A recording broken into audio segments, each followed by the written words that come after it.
In the autumn of 1887, on a wind-scoured slope above the rail town of Bell Hollow in the Colorado Territory, a young woman put her shoulder against an iron lockbox that three grown men had already declared worthless and began to drag it uphill. The box was the length of a coffin and half again as heavy-banded in rusted strap iron, its lid sealed by a mechanism no locksmith in the county had been able to read. She had paid $2 for it at a constable's sale, and the men who watched her haul it laughed until they had to sit down. They did not know what was inside. Neither did she. Not yet. What they did not reckon with was that she had been taught, by a man now dead, how to listen to a lock the way other people listen to a voice, and she meant to use what he had left her. Her name was Della Ray, and she was 28 years old that autumn, with a near-empty purse and a satchel of tools that had belonged to someone else. The constable's sale had been held in the muddy yard behind the Bell Hollow jail, where the county auctioned off the unclaimed property of the dead and the departed. Most of what stood in that yard was junk. A broken churn, a wagon wheel with 3 spokes gone, a crate of tin cups gone soft with rust, and against the back fence, half sunk into the cold ground, the lock box. The auctioneer, a thick man named Pruitt with a watch chain stretched across his belly, had nearly skipped it. He called it a paperweight for a giant.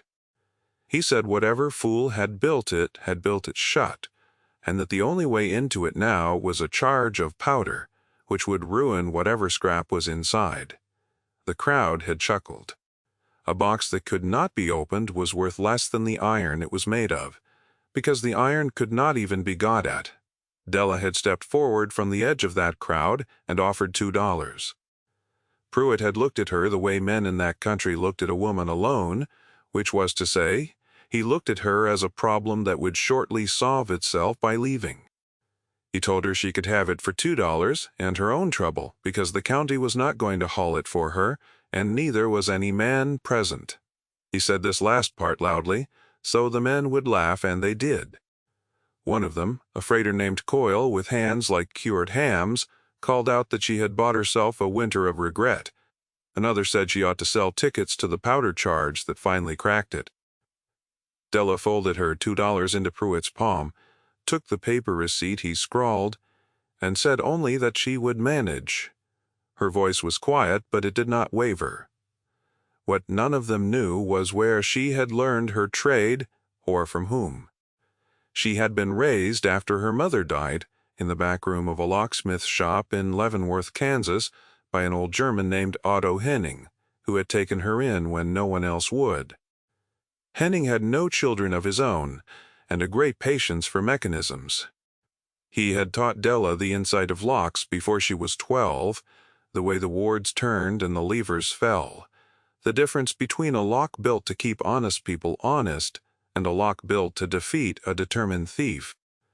He used to set a padlock in her small hands and cover her eyes with his thick palm, and tell her to find the gate by feel alone. Work with the metal, he would say, never against it. A lock is not your enemy. A lock is only a question somebody asked in iron, and you are the one who answers. She had answered thousands of them by the time she was grown. She could still hear the particular gravel of his voice when he was pleased, the single dry word "good" that he gave out so rarely that she had spent her childhood mining for it. She remembered the winter he made her open the same warded chest lock every morning for a month, blindfolded, faster each day, until the morning he timed her and said nothing at all, and she understood from his silence that she had finally done it the way he did it, by listening rather than by trying. He had taken her in when she was a half-starved orphan that the town of Leavenworth would have put to the poorhouse, and he had asked nothing of her but that she learn, and learn well, and never open a lock that was not hers to open without a lawful reason. She had kept that last promise her whole life.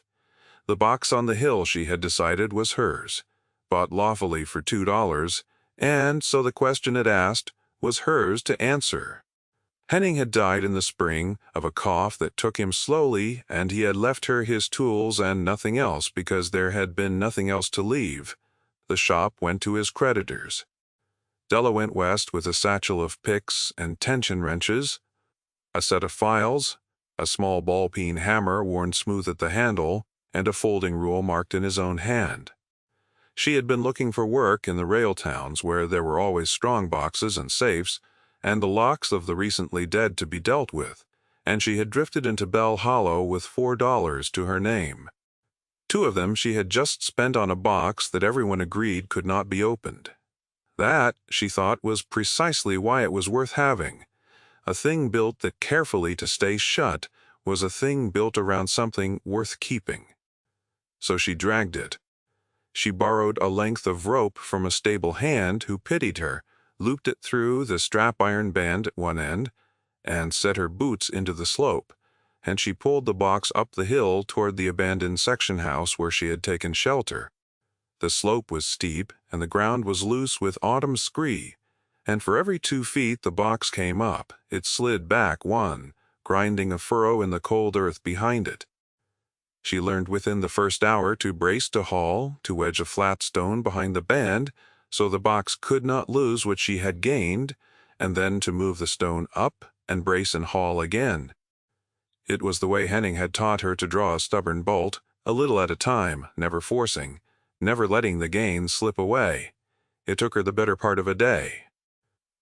The men watched from the yard below and made their jokes and then grew bored and went back to their work, which was the kindest thing they did for her, because once they stopped watching, she could stop pretending the rope did not cut her palms to the bone. By the time the box stood inside the section house, her hands were 2 raw things she could barely close, and she wrapped them in flannel and looked at the box in the failing light and felt, against all sense, that she had won something. The section house stood where the old grade had been abandoned when the line was rerouted through the lower pass. It was a long, low building of weathered board, its windows gone, its stove cold, for years, but its roof held, and it had a door that could be barred from the inside.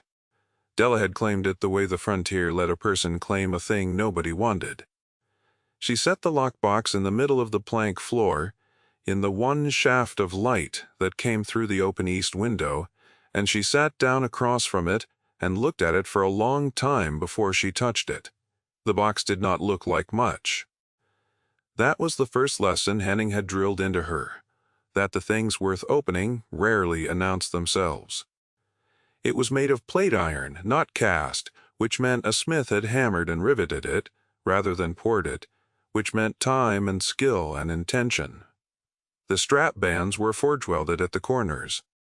The lid sat flush, with no visible hinge, which told her the hinge was internal, a thing she had seen only twice before in her life.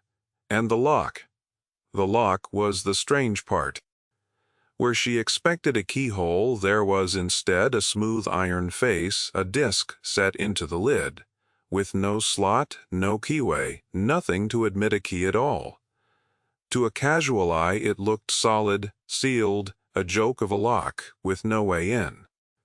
To Della it looked like a puzzle, and her chest tightened with something she had not felt since Henning died, which was the particular pleasure of being asked a hard question by someone who knew what they were doing.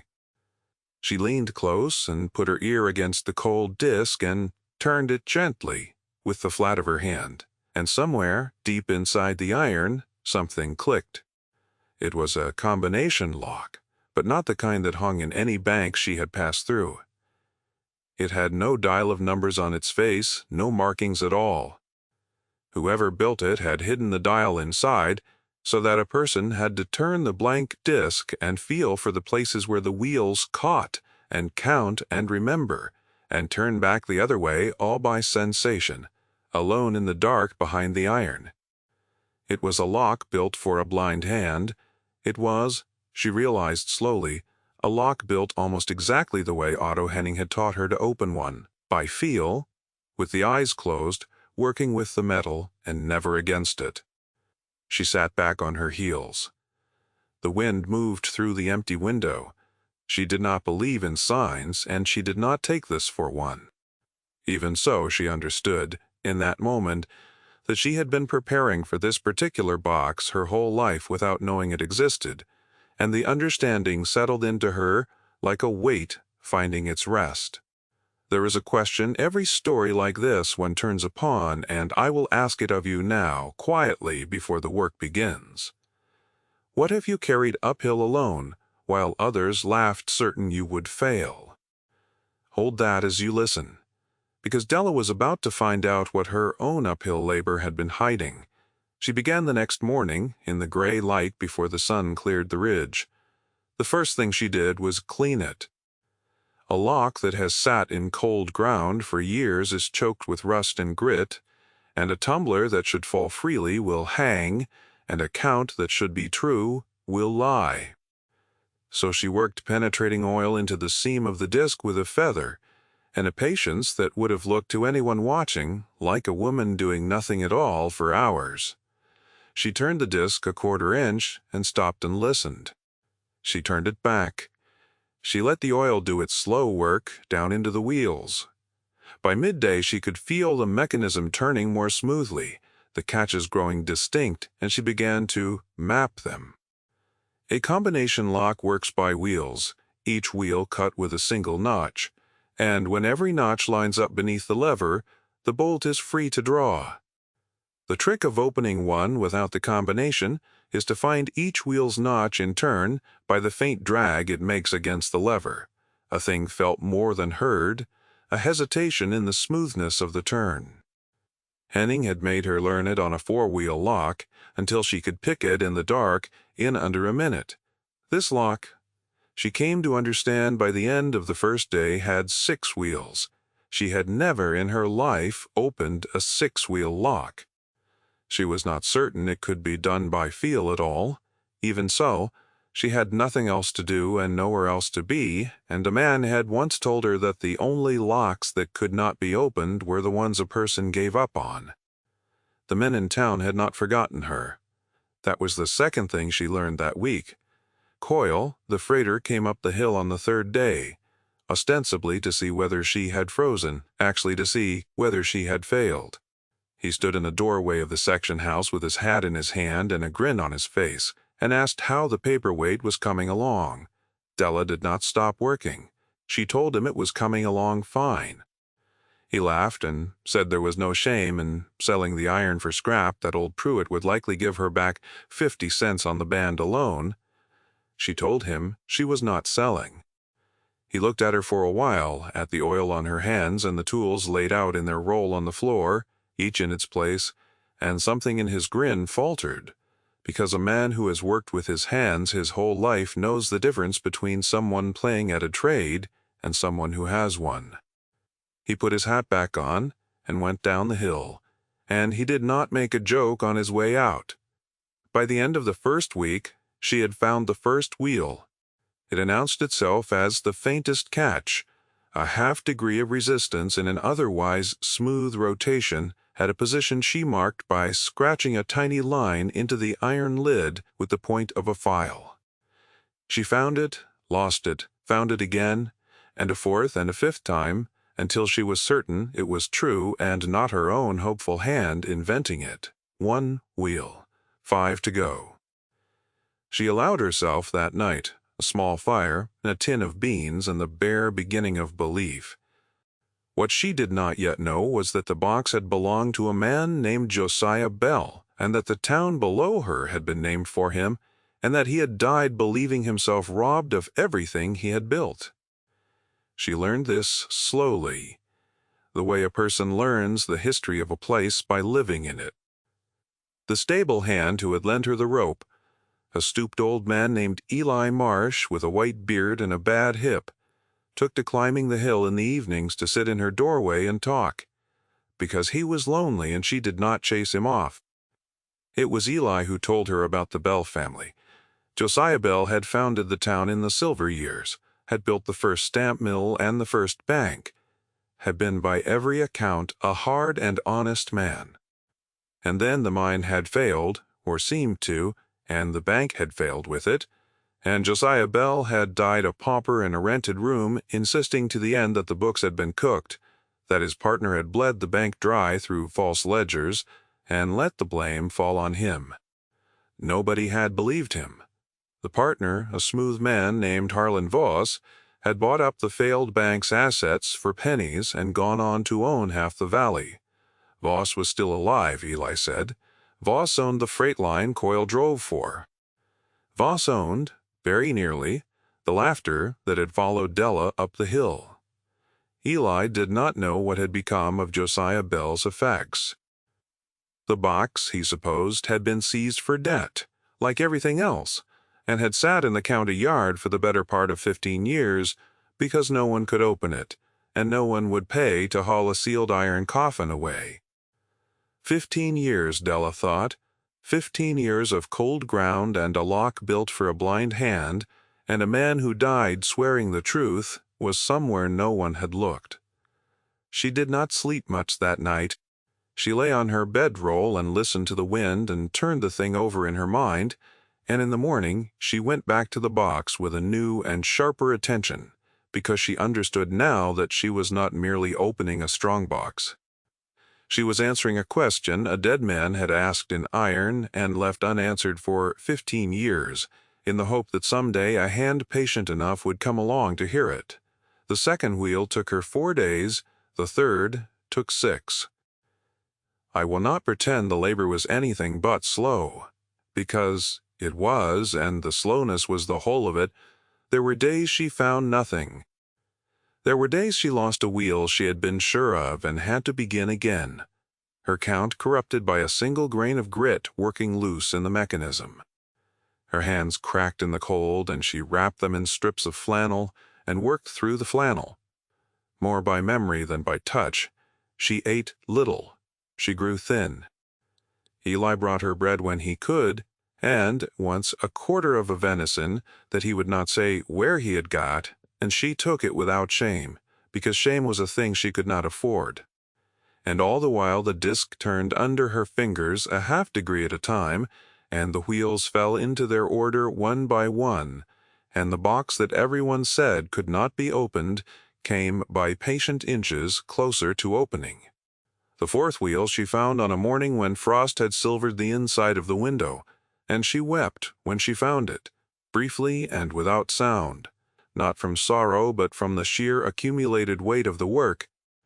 Then she wiped her face and marked the position and went on, because the lock did not care that she had wept, and Henning had taught her that the work did not care, and that this was a mercy and not a cruelty. The work only asked that you keep your count. She had developed by then a ritual that ordered her days. She rose before light and oiled the mechanism and let it sit while she ate what little she had.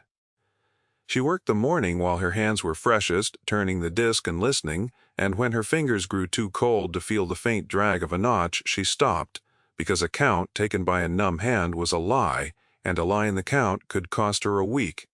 She rested at midday. She worked again until the light failed. At night she lay in the dark and turned the count over in her mind, all 4 wheels in their order, so that she would not lose them in her sleep the way a person repeats a name they are afraid of forgetting.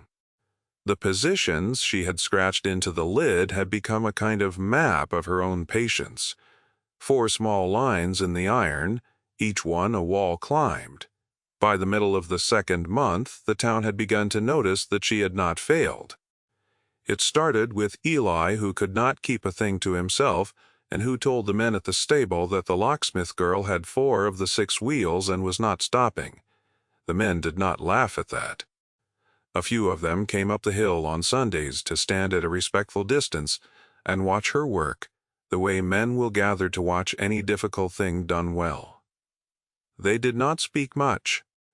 They watched her crouch over the disc with her wrapped hands and her ear near the iron, turning it by degrees that were too small for them to see, and they began slowly to understand that what they were watching was not luck and was not stubbornness, but was a craft, a real one, as real as shoeing a horse or laying a rail, and that the woman doing it was better at her craft than any of them were at theirs. Coyle came again, and this time he brought a jar of good oil and set it inside the door without a word and left. Another man left a loaf of his wife's bread on the step. A third, who had laughed loudest in the constable's yard, came up and stood a long while and then said gruffly that his grandfather had been a smith and would have admired the work, and went back down without waiting for an answer. The crowd that had laughed in the constable's yard was, by slow degrees, becoming something else, a thing Della did not have a word for and did not trust, because she had learned not to trust the favor of people who had so recently found her ridiculous. It was around this time that a different sort of visitor came up the hill.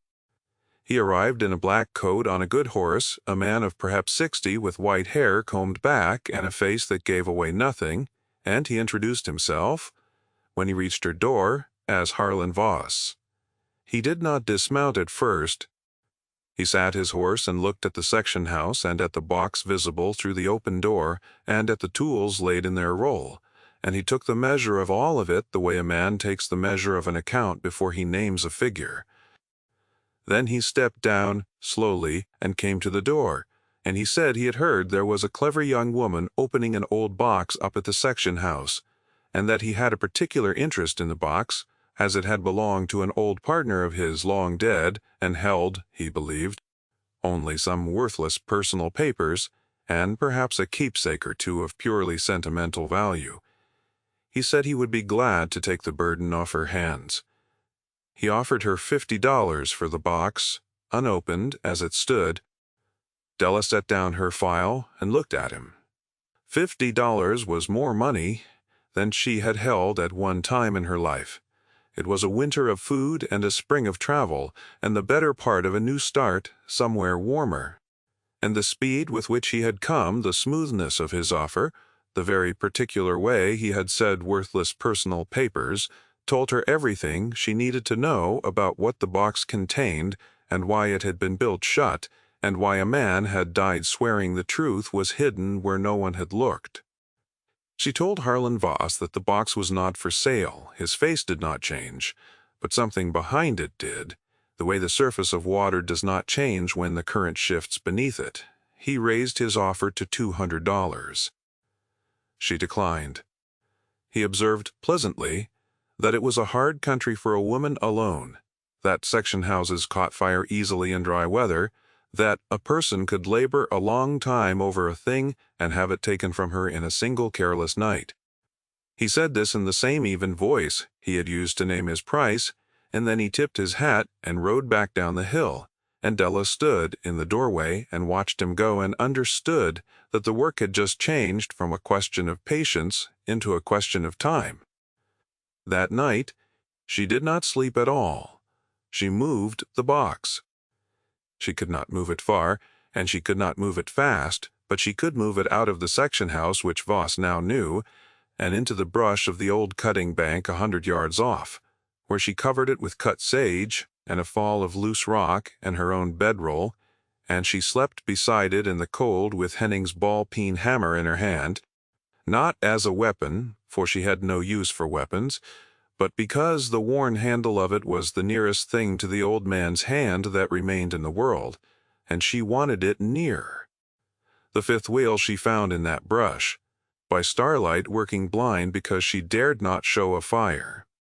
And here I will tell you that she nearly broke in those days because the cold was bitter and the fear was real, and a powerful man had told her, in so many words, that he could undo months of her labor in a single match strike. Many a person would have taken the $200. There is no shame in those who would have. Della Ray, though, had been raised by a man who answered hard questions in iron for the pure honor of answering them. And she had buried that man in the spring, and the box beneath the sage was the last conversation she would ever have with him, and she would not sell it to the very kind of man whose lie had broken the one who built it. So she stayed. She kept her count, she found the fifth wheel, and she began the sixth. The sixth wheel was the deepest in the stack and the faintest to feel, and for 11 days it eluded her entirely. She began to doubt the count of the others. She began to wonder whether the box had a seventh wheel she had not detected, a false gate built to defeat exactly the kind of patient hand that had got this far, for she had heard of such things. locks built with a decoy notch that drew the bolt halfway and jammed it. Henning had told her about them. He had told her that the only defense against a false gate was to know the maker, to understand what kind of mind had built the lock and what it feared, and to trust the feel of the true notch over the false. She did not know Josiah Bell. What she knew, now, was what he had feared. He had feared a partner who could open anything that opened by ordinary means, and so he had built a lock that opened only by extraordinary ones, by feel, by patience, by a hand that worked with the metal and not against it. He had built, without knowing it, a lock that only someone trained as Della had been trained could ever open. On the 12th day, at the very edge of the smooth turn, past where a careless hand would have stopped, she felt the 6th notch fall. She held her breath. She turned the disc back through the count, all 6, in their order, the way she had mapped them across 2 months of cold, and at the end of the count she felt the whole mechanism shift inside the iron, a deep and final settling, like a held breath let go. She put both hands flat against the lid, and the lid rose. Cold air came out of it.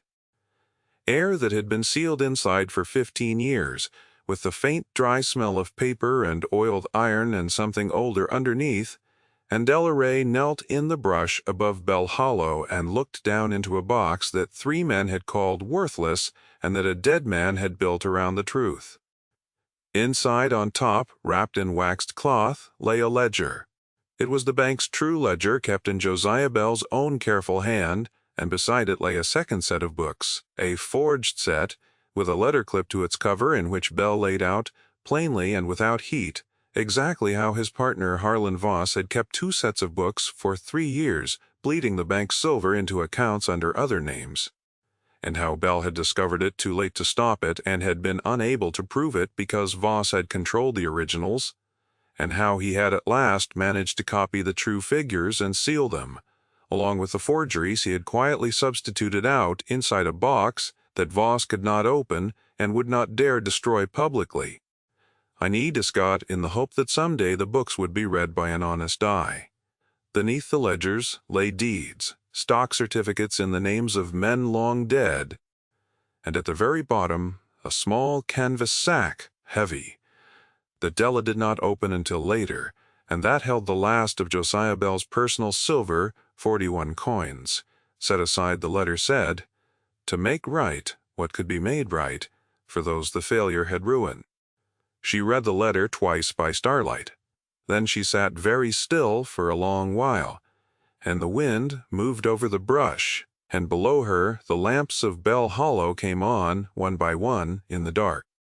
What she did with the truth is the part of the story the men who laughed never expected, because they expected, if she opened it at all, that she would either be robbed of it or grow rich on it, those being the only 2 endings their imaginations allowed. She did neither. She did not take the silver.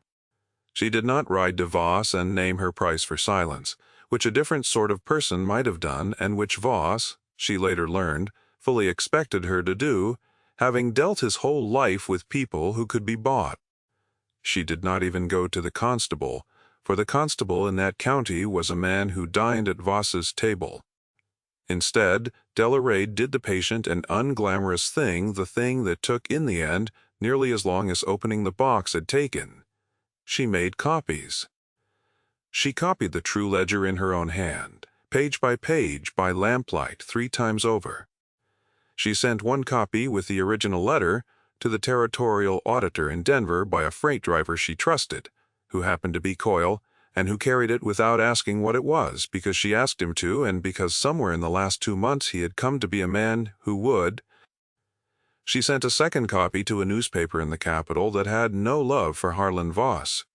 The third she kept with the originals, sealed once more inside the iron box, whose lock she now closed and reset to a combination only, she knew, so that the proof could not be destroyed by any single fire or any single bought official. And then she waited, which she had become very good at. The reckoning, when it came, did not come as a confrontation, There was no scene in a street, no raised voice, no gun. The territorial auditor was an honest man, and the figures in Josiah Bell's true ledger were precise and damning and corroborated by the forged sets sitting beside them, and the deeds named, names that could still be traced. It took the auditor's office the better part of a year to work through it all. Harlan Voss was not dragged anywhere. He was simply slowly undone the way a structure built on a false foundation comes down not all at once, but in a long settling, as one account after another was opened and found to be false, as the silver he had built his valley upon was shown to have been stolen from a dead man's bank, as the men who had dined at his table found other places to dine. He left the valley before the worst of it, an old man in a black coat on a good horse, riding out the same road he had ridden up Della's Hill. And the country he left behind did not chase him. It simply let him go and turned its attention to the long work of setting right what could be set right. The 41 silver coins went where Josiah Bell had meant them to go. Della saw to it herself, though she took nothing for the seeing. With the auditor's blessing, she found the descendants of the families the bank's failure had ruined, the ones still living in the valley, and she gave to each what the letter had assigned, a little restitution 15 years late, carried up to their doors by a woman they had mostly never met. To the granddaughter of a miner who had lost his savings, she gave 9 coins, and the man's name, spoken aloud and remembered. The granddaughter, a young woman not much older than Della, had not known her grandfather's name had ever stood for anything but failure, and she held the 9 coins in her open hand as though they might be taken back, and asked Della twice whether she was certain there had been no mistake. There had been no mistake, Della told her. The mistake had been made 15 years ago, and this was only its correction. To an old widow who had lost her husband's burial money, she gave 4 coins and sat with her an hour in a cold kitchen, while the woman wept for a grief 15 years cold, and finally, at last, acknowledged, and Della did not hurry her, because she had learned from the box that some things only opened when they were given the time they were owed. There were others, a man who had been a boy when his father's store closed, a pair of brothers who had gone to work the failed mine for another company and never owned anything again. To each she carried the coins and the name and the plain fact of the wrong, and to each she said the same thing, that she was only the hand that delivered it, and that the accounting had been kept by a better man than the one who had broken it. It was not a fortune divided so. It was never meant to be. It was meant to be a wrong named and answered, debt by debt, the way Della had found the wheels of the lock, one at a time, in their order by patience. Bell Hollow did not throw her a celebration, and she would not have stayed for one if it had. The town changed its face toward her all the same, and that was its own kind of reckoning.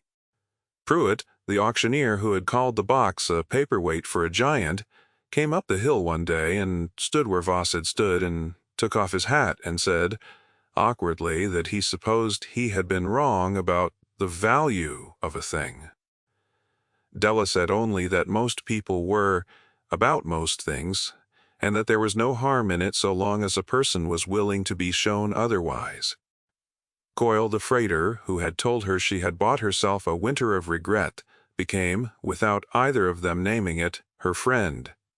And it was Coyle who helped her at last move the iron box down off the hill, the 2 of them and a borrowed mule, to the small shop she took at the bottom end of the town's one street, where she hung out no sign, but where people came, soon enough to know they could bring her any lock that had defeated them. She kept the box in the back of that shop for the rest of her life. She used it to hold her own tools in the end, Otto Henning's picks and files and the small ball-peen hammer worn smooth at the handle, and she taught, over the years, a number of young people the trade, including more than one girl that nobody else would take in. She would set a padlock in their hands and cover their eyes with her own palm and tell them to find the gate by feel alone. Work with a metal, she would say, never against it. A lock is only a question somebody asked in iron, and you are the one who answers. She never told them where she had first heard those words, but she said them exactly as they had been said to her. And in that way the old German locksmith of Leavenworth went on answering questions, long after he was in the ground, through the hands of a woman he had taken in, through the hands of the children she took in after. They had laughed when she dragged the old iron box up the hill.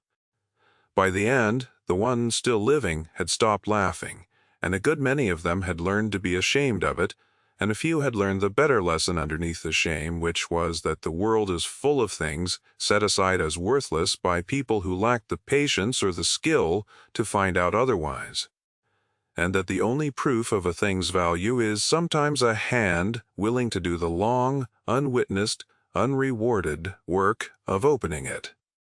Have you ever opened something everyone told you to leave shut, and found the thing inside that proved you right to try? I would be glad to know what it was. And if a story of patience rewarded and a quiet wrong set right is the kind of thing you came here for, there are others like it waiting. Della Ray lived to be an old woman, and when she died, the box passed to one of the girls she had raised in the trade, who kept it, and kept the tools inside it, and kept the words. On the last evening of her life, they say, Della sat in the back of the shop with her cracked old hands resting on the cold iron lid, in the one shaft of light that came through the west window, the way she had sat across from it that first day on the hill when it was only a question she had not yet answered. The light moved, her hands stayed where they were, and the box, which had been built to keep a truth and had kept it, held now only a set of worn tools and the long quiet of a thing that had at last been understood.